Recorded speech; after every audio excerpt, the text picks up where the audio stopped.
వెళ్ళి ఆయన స్థలం సిద్ధపరిచిందంట. ఎవరు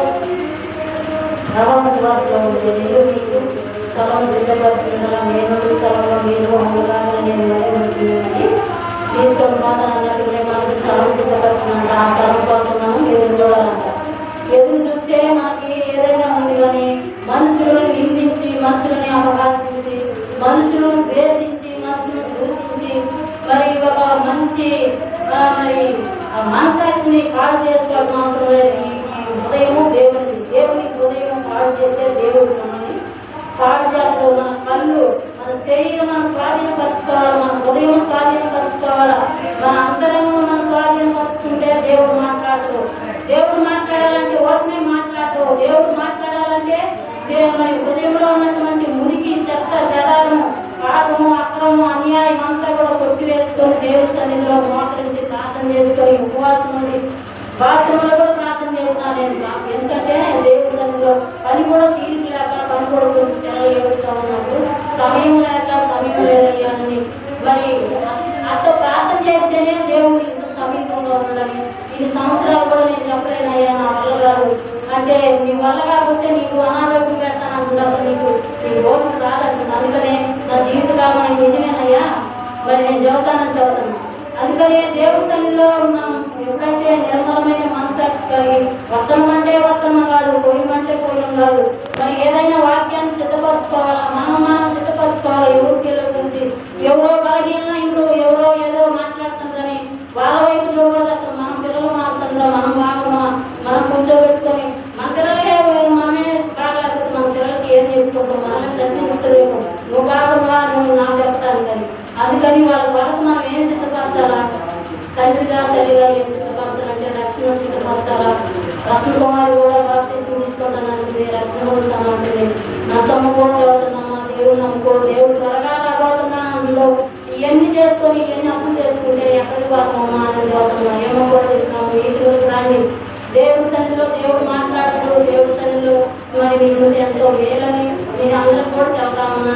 ఆ బాధ మీరు ఎదురుగానో లేకపోతే ఎక్కడగానో లేకపోతే అక్కడ తీసుకోకూడదు. ఎవరైనా సరే దేవుడి సన్నిధిలో భారం కలిగి ప్రార్థన చేయండి. మనం కొద్ది వారమైనా కూడా దేవుడి సన్నిధిలో ఉండాలని, దేవుడి వాక్యం వినాలని, మరి కుటుంబాన్ని కట్టుకోవాలని, మరి ఆయన దేవుని లేనని ఆయన చాలా సులభంగా తీసేస్తున్నారు. చాలా మనకి శాపకరం అనమాట. అంటే నేను అనుభవించి మాట్లాడుతున్నా. ఏ రోజైనా నాన్న చూడనాడు అసలు ఒక మాట అనేది నేను, ఎందుకంటే నేను నాన్న అభిమానము, నాన్న ప్రార్థన జీవితం నేను చూసినాను కాబట్టి అంత చెప్పగలను. నాకు ఏ రోజైనా నాకు మాట్లాడాను, ఎదురు మాట్లాడాను, లోబడిన ప్రతి మాటకు లోబడిన దేవుడు నన్ను వదిలిపెట్టిందా, వదిలిపెట్ట. కానీ నా జీవితం అవమానకరంగా ఉన్నా కూడా దుఃఖకరంగా మారుస్తానన్నాడు దేవుడు.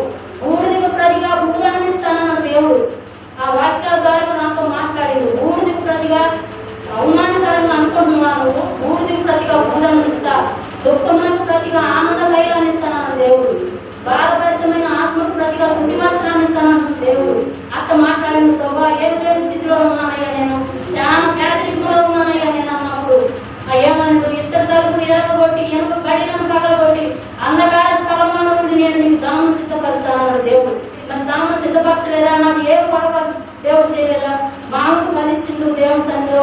ఆయన కూడా ఆరోగ్యకరంగా పనికి పోతున్నాడు. ఏమి తక్కువ చేసిన తండ్రి మాట్లాడితే నేను ఏమి తక్కువ చేయలే. నాకు ఇంకా అత్యధికంగా దేవుడు నాకు పట్టరాని సంతోషం, దీవెనలు నాకు ఇచ్చాడు. పిల్లలేరయ్యా, పిల్లలకి పిల్లలేరయ్యా అని అడిగినాను. నాకైతే తెలియదు. గర్భఫలాన్ని ఇస్తున్నాను పోయి చెప్పుకోవాలి, కర్మని ముందు గర్భఫలాన్ని ఇస్తున్నామని చెప్పుకోవాలి. వెంటనే వచ్చిన చీకటిగా వచ్చినావు చెప్తున్నామా, నీకు గర్భఫలాన్ని ఇస్తాను దేవుడు. సరేనా అన్న గర్భఫలమే ఇచ్చినాము, రక్తకుమారి నేర్చుకున్నాం. తర్వాత నా అబ్బాయిని మరి ప్రార్థన చేయనా అని చెప్పినాం. మాకు మరి ఆయన కూడా ప్రార్థన చేస్తుంటే సేవకుల ద్వారా చూపించాం. మరి ఏ తప్పు చేయకుండా దేవుడు కాపాడుతుంటే మనం ఎందుకు నిందించబడి, అపహాసించబడి, దూషించబడి, మరి మంచిని నిందించి శాపానికి పాపానికి మరి మనం ఎదుర్కొండాలా? ఆయన ఇష్టం ఉంటే మనం జీవించబడతాం. ఎందుకంటే వినానికి ఇష్టం ఉండేది ఎందుకు అనుకోవాలని మా నాన్నగారు దేవుడు ఏర్పరచుకుండా ఆయన్ని ఎంతో కష్టంలో ఏర్పరచుకుంటూ మమ్మల్ని అందరినీ చంపి ఆయన కూడా చచ్చిపోవాలనుకోండు. ఆ టైంలో దేవుడు నేనున్నానని మాట్లాడాడు.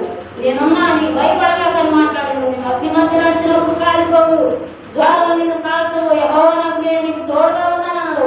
ఆయన దేవుడు పిలుస్తున్న సేవకుడు కాబట్టి ఆయనతో దేవుడు ఇష్టమన్నాడు. ఆయన మాట ఎన్నో ఎవరు కూడా చెడిపోవాలా, మంచి మార్గం చూపిస్తూ దేవుడు ఎందుకు చూపించాలంటే ఆయన ప్రార్థన చేసి ఇంకో ఇప్పుడు నడువమ్మ సేవకుడు. అంతేగాని ఆయన ఏది అపహాస్యంగా లేకపోతే ఏదైనా మరి ఇబ్బంది మాత్రం మాట్లాడు, కష్టం పెట్టుకొని కలహం పెట్టుకొని కుట్ర పెట్టుకొని లేకపోతే మనసులో మనసాక్షి ఏదైనా పాటు చేసుకొని మాట్లాడే మనిషి కాదు. అంతవరకు నేను చెప్పగలను. ఎందుకంటే నా అనుభవించి చెప్పడం చాలా తప్పు. నానంతా కష్టపడ్డా కన్నీరు ఖర్చు ఆయన తృప్తి ఉండదా? మరి మేమెంత భాగం అంటే ఆయన ఉపకారాలు ఆయన ప్రార్థన చేసుకున్నాం, ఉపవాసాలు ఇవ్వము. మరి వానికే తెలిసిండు, ఎండకే వెళ్ళిండు, ఇల్లే లేదు ఇంటి తప్ప ఎవరు అన్నాడు. మరి ఎవరు వెళ్ళేసినా, ఎంతమంది దూషించినా, ఎంతమంది ద్వేషించినా ఈ పట్టణంలో మరి మమ్మల్ని అందరినీ చూసి నవ్వినో లేవని నవ్వనో లేదు. నా పని చేసి నమ్మరు మాకు ఇంట్లో ఇబ్బంది లేకుండా ఒక ఆశా మాదిరిగా బతికిండునా.